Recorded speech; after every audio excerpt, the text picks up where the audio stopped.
Narito ang ulo ng mga balita sa mga oras na ito. 7 sa mga kapwa akusado ni Zaldico sa flood control scam hawak na ng mga otoridad.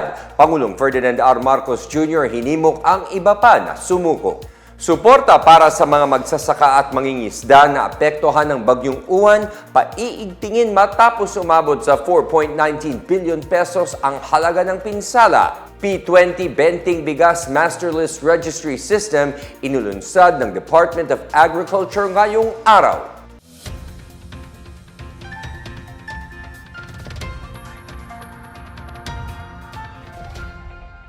Ako si William Theo para sa PNA Headlines.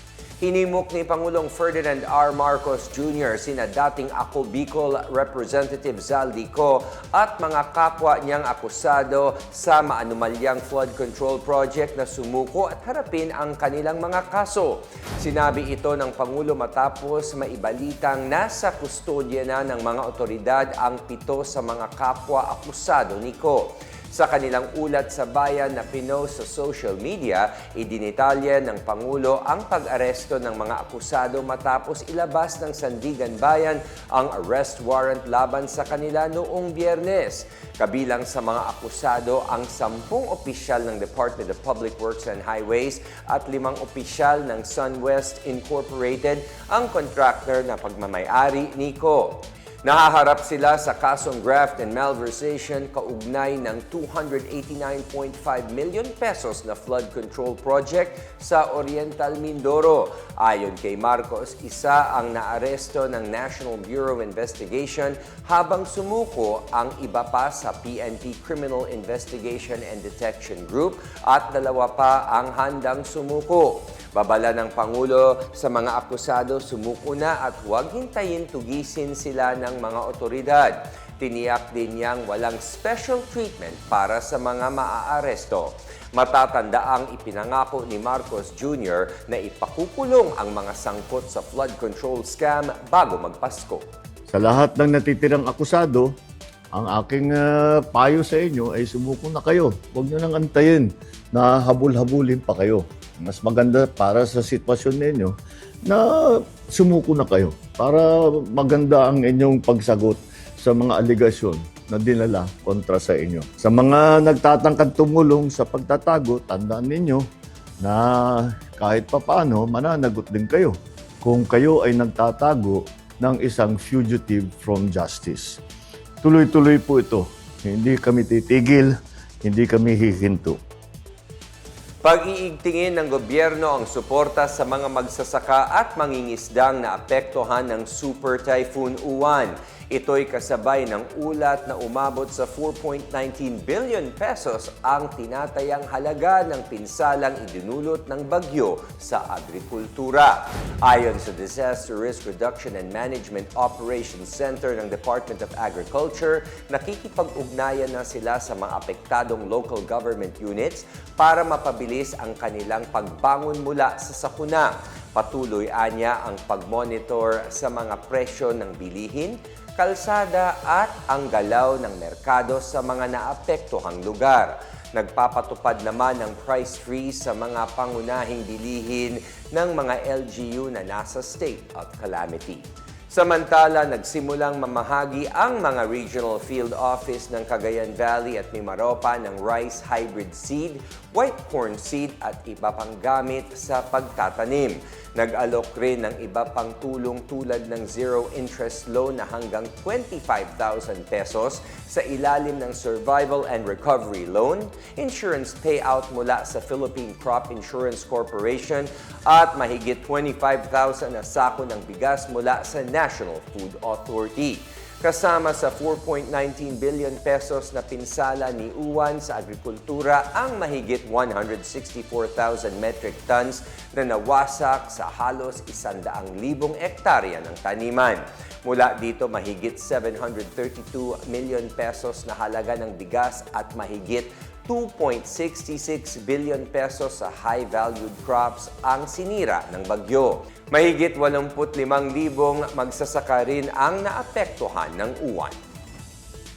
Samantala, inilunsad ng Department of Agriculture or DA ngayong araw ang P20 Benting Bigas Master List Registry System bilang bahagi ng selebrasyon ng National Rice Awareness Month ngayong Nobyembre. Binuo ng DA Information and Communications Technology Service or DA-ICTS ang P20 Registry System na isang digital platform na layuning gawing mas simple at epektibo ang Benting Bigas Meron Na program ng pamahalaan. Ayon kay Agriculture Secretary Francisco Tiu Laurel Jr., isang malinaw na halimbawa ang system kung paano gamitin ng DA ang teknolohiya upang i-modernize ang agrikultura at food security ng bansa. Dagdag pa ng kalihim, sa pamamagitan ng system, mapapalawak pa nila ang Benting Bigas program sa iba pang sektor tulad sa mga guro, security guards, bus drivers at delivery drivers. Sa mga benepisyaryong nais mag-register, pumunta lamang sa mga designated outlet at magdala ng valid ID para sa verification. Magiging available naman ang link ng P20 Registry System ngayong Disyembre sa eGov portal, DA website at DA Facebook page.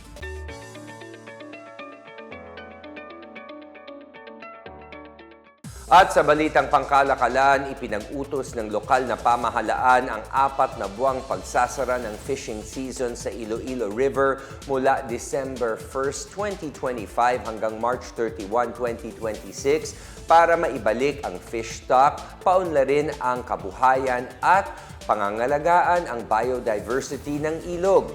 Sa isang press conference ngayong araw, sinabi ni Iloilo City Agriculturist Inigo Garengalaw na ipapatupad ang Resolution Number 2025-027 kasunod ng isang taong pag-aaral ng Bureau of Fisheries and Aquatic Resources or BFAR. Natuklasan sa pag-aaral na mula December hanggang March ang panahon kung saan nagpaparami at nagpapalaki ang mga sea bass at iba pang mga isda sa ilog.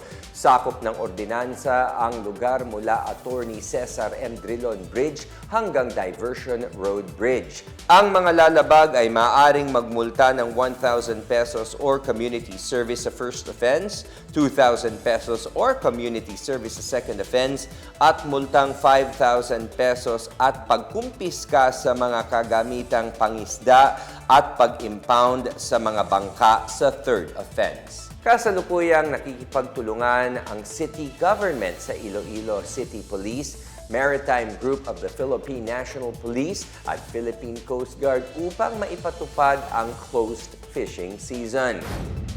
Samantala, nagtipon ang mga eksperto, mangingisda, mga kinatawan ng industry at scientific community sa ginanap na First National Eel Summit nito lang November 19 to 21. Pinangunahan ng Bureau of Fisheries and Aquatic Resources or BFAR, tinalakay sa Eel Summit ang kabuuang kalagayan ng sektor ng eel sa bansa. Tampok sa pagpupulong ang pag-aaral sa Anguilla species, mga regulations sa pangingisda at kalakalan, wastong pag-aalaga ng eel, usapin ng importation at exportation at pagsusuri ng value chain. Kasunod nito, naglatag rin ng Eel Association ng draft roadmap ng industriya kasabay ng pagbibigay ng mga rekomendasyon upang mas patatagin ang eel industry mula sa pangingisdaan hanggang aquaculture at marketing. Layunin ng eel industry na makabuo ng malinaw na direksyon para sa pagpapaunlad ng lokal na produksyon at mas maayos na pamamahala sa eel resources. At yan ang pinakabago at pinakamainit na balita sa mga oras na ito, hatid sa inyo ng PNA Headlines. Para sa iba pang mga balita at impormasyon, bisitahin lamang ang aming website pna.gov.ph o ang aming Facebook at X account na Philippine News Agency. Mapapanood din ang PNA Headlines sa pamamagitan ng link sa website ng News and Information Bureau sa ilalim ng PNA News at sa YouTube account ng Philippine News Agency. 31 araw na lang, Pasko na. At huwag lang mamili ng regalo bago ang Pasko, mamili rin ng mga gawain makapagpapasaya at magpapagaan ng buhay ng iba. Ako po si William Theo at ito ang PNA Headlines, naghahatid ng mga balitang nagbubuklod sa bagong Pilipinas.